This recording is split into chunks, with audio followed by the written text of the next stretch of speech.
How to change the music on Instagram Reels after posting. Hello everybody, this is Sabrina here to help you today. So without any further ado, let's get started.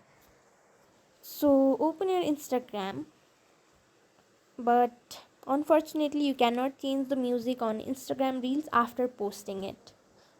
You have to either delete your reel and repost it by uploading or changing the music of your choice, or just be cautious or mindful while posting and choose the appropriate or the best music you want to before posting it. So after posting it you cannot edit it, you can only edit the caption or the audience but not music. So that's it. Thank you for watching this video. Make sure to like, share and subscribe to our YouTube channel.